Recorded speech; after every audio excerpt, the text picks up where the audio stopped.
Hi, my name is Tony Scott. This is the first of my videos called Starting Up. Starting up what, I guess, is the big question. Well, we're talking about track days, we're talking about racing. Your first ever visit to do something like this, and this video is about giving you a few tips and tricks to consider and hopefully make that first time experience the best it possibly can be. So we're thinking about going to a track day. Are we taking our road bike? Are we taking a dedicated track bike? Certainly as you get more into it, a dedicated track bike makes sense. Maybe a same model as what you ride on the road, just adapted for track use. Because the last thing you want to do is throw your pride and joy down a racetrack, because if it hits a gravel trap, it's going to look like somebody's had a go at it with a shotgun. And it's never a pretty sight, and it's certainly never inexpensive to put right. So these are some of the factors to consider. Taking your road bike, are you going to buy yourself a dedicated track bike and build that up? And if you are, well, that's a subject we're going to cover a little bit later on. But let's start with going to our first track day. Invariably, you tend to go with some friends. They may have already done a whole number of track days. They are already well versed with it. They know the circuit they're going to. There's a strong possibility you don't. So book yourself into the novice group. I know you might think, oh God, you know, I'm going to look like doodling around at the back and God knows what else. Just take the pressure off of yourself. If you are better than you maybe think you are, the organisers will move you up a group. If you're worse than you think you are, they're going to move you down, and in truth I'd rather get moved up than moved down. So start in the novice group, bugger the ribbing you're going to get from your mates, just do the right thing for yourself, and look at starting in the most basic group you can, and learning your craft. So preparation of our bike. Key things for me are, look around the bike, make sure you've got good meat on your brake pads, make sure you've got good tyres on there. If you've got road tyres on there, think about getting something on there that is useful on both track and road, Pirelli Supercorsas, stuff like that. I'm sure there are many, many more, but look for something that is a track tyre and a road tyre, so you can drive to the circuit, do your day, drive home again, and not run into the potential that you're going to overstep the capabilities of the tyres you're on, because that's only going to end one way. Tyres are the only thing that connects you to Mother Earth, so don't skimp on them. I know they're expensive, but putting a bike back together again that's snapped in half is a hell of a lot more expensive. So you're covering big speeds at a racetrack. You'd be entering corners at 100 mile an hour. You're not likely to ever do that on the road unless you're crazy. So think about this carefully. Tyres, brakes, give the bike an oil change if she hasn't had one. Go round her, make sure everything's nice and tight. You'll be shocked at how much the vibration on a track can make things come loose. Check your pressures on your tyres on the day. Buy yourself some warmers. Put them on 45 minutes before you go out and get some heat into those tyres. It's all going to help. Even in the novice group, just practice that routine, because as you progress, it's an important routine.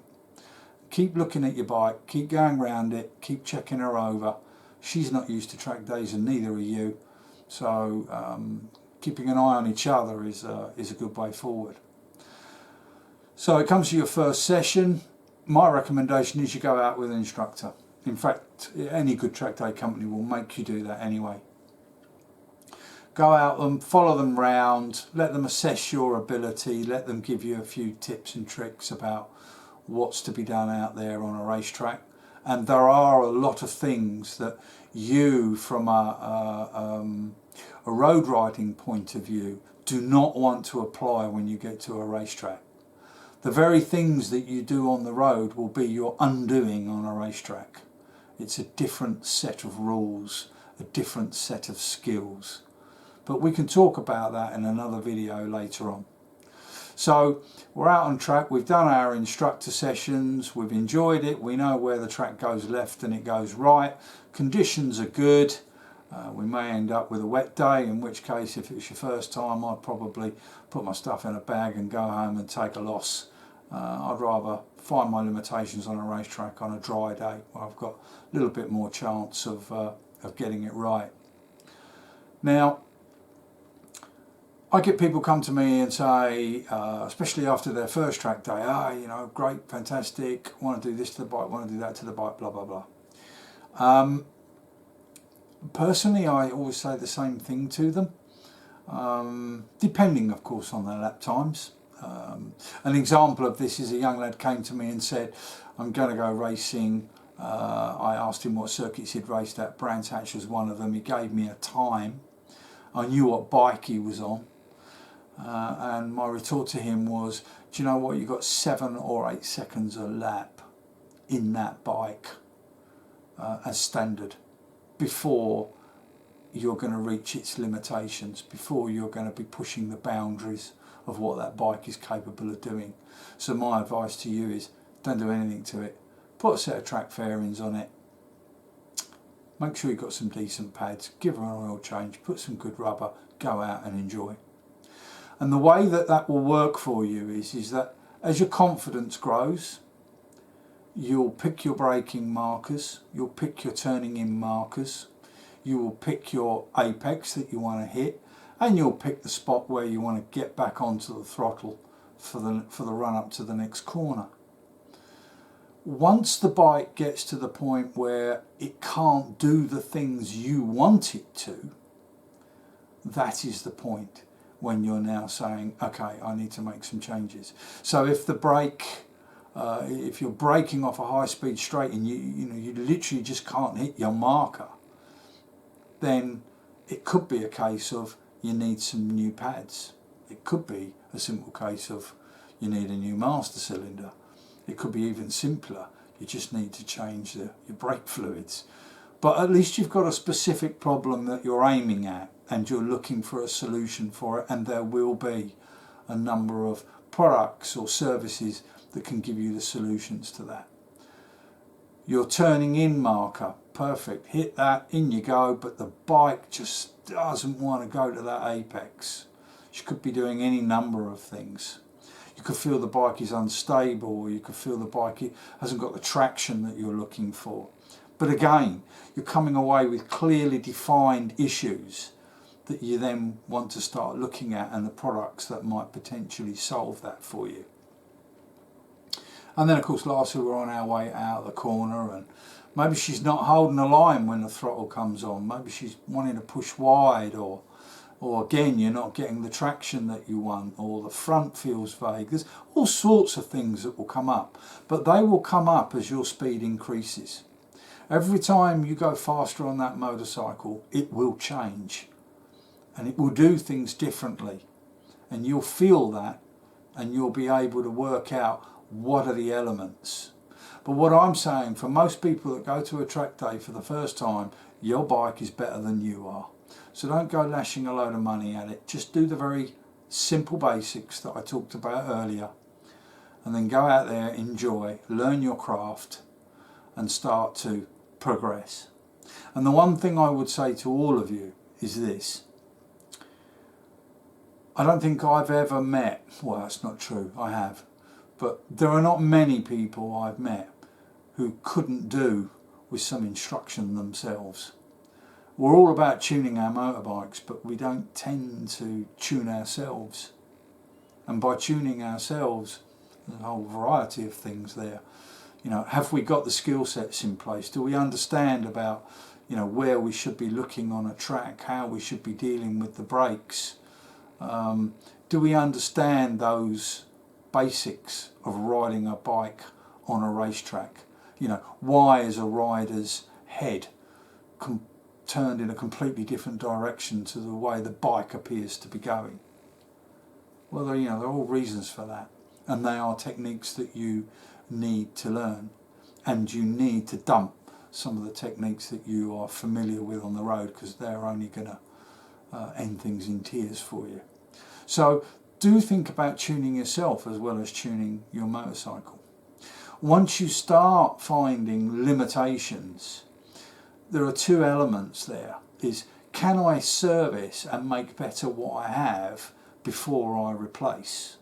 And certainly in terms of suspension, that's something that a lot of people can do. Road bikes will have progressive springs in the front. You don't really want those, you want linear. Road bikes will have a heavy weight of oil in the front. Don't really want that, want to go lighter. You could have a heavy spring and be a light guy on the rear. You could have a light spring and be a heavy guy on the rear. Various settings on the bike could be wrong, could be out. And also with manufacturer settings, they are sort of somewhat limited in that they don't want you to go too far, because you could easily cause the bike to crash by adjusting the suspension parameters wrongly. So there are all of these things, and you know, this is a course where you have to start looking at, well, who can I go to for advice? It's kind of where I sit. This is my job. I'm a consultant in motorcycling. You can book an appointment with me, you can talk to me for an hour, and I will tell you all the things you need to know and where you can go and find good, reliable tradesmen who are going to do the job properly for you. Anyway, that's my sell bit over. So, going back to the track day scene, don't push yourself too hard. Get some tyres, maybe get some sprockets, do some oil change, check your brake pads, put all those things together. Make sure the bike is nice and tight and safe, and then get yourself out there and enjoy your day.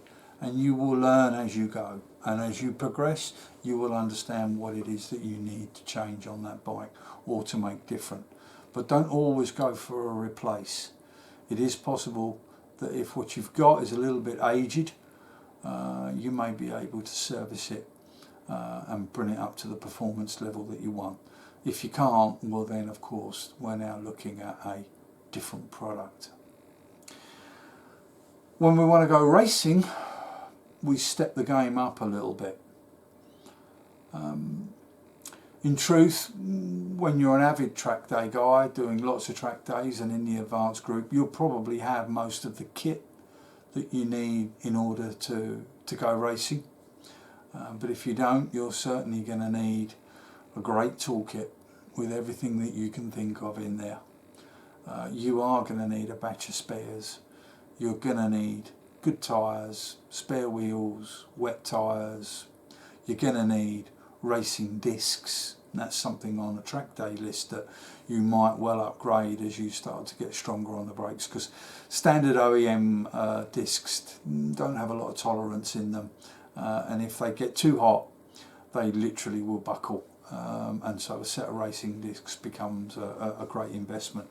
And if you're going racing, I would start off with the things, but you could put your OEM discs onto your wet wheels, because you're never going to work those quite as hard and you're always going to have the cooling effect of the water. So you can get away with OEM discs on wet wheels and change your dry wheels over to a good set of racing discs and a good set of pads. Don't get pulled into the 100 and whatever pound a side it is for a set of pads. There's good pads out there that don't cost stupid money.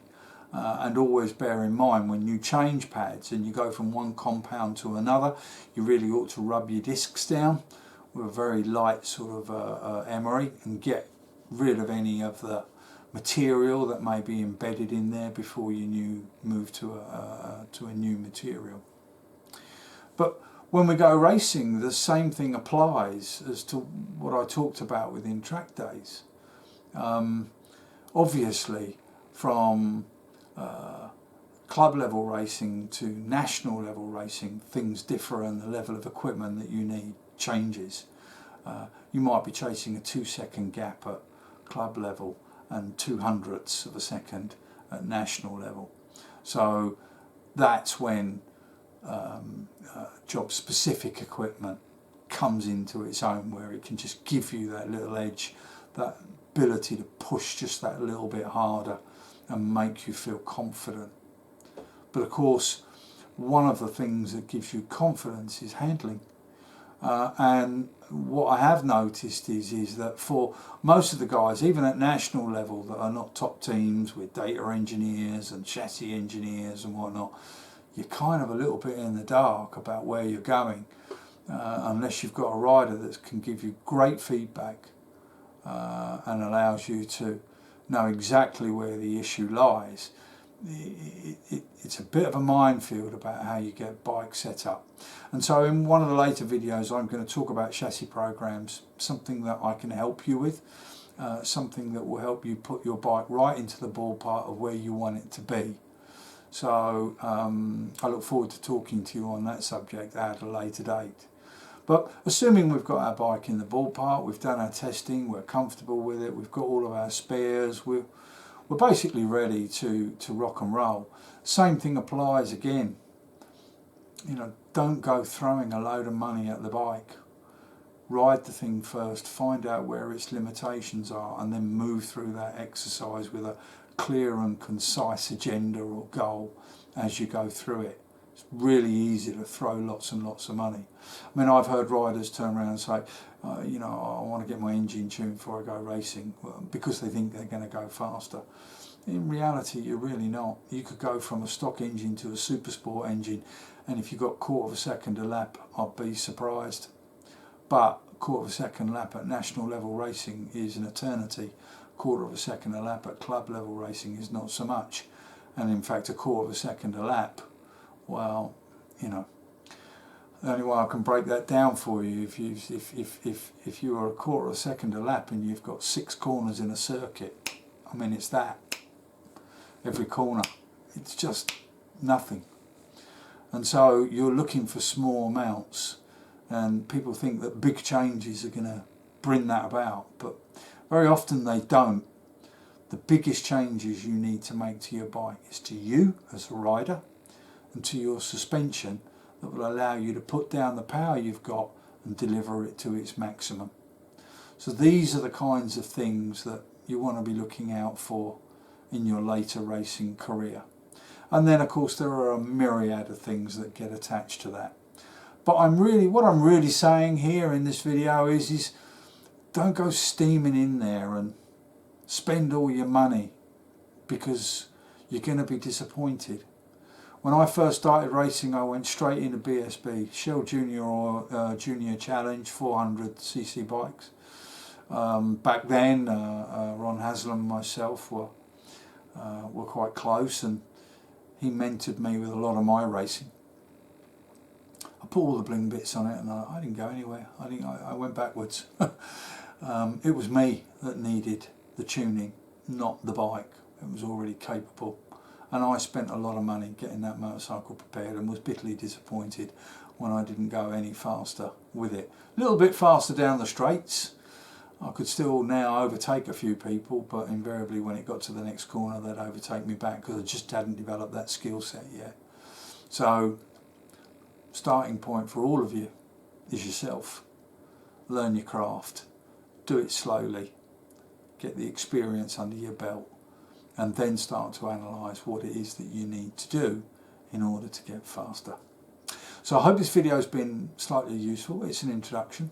There's going to be lots more of them covering more of the technical details, and they're all going to be on my website, tonyscottmotorsport.com. Go on, sign up. You'll find a section in there called helpful videos. Once you're signed up, you'll be allowed access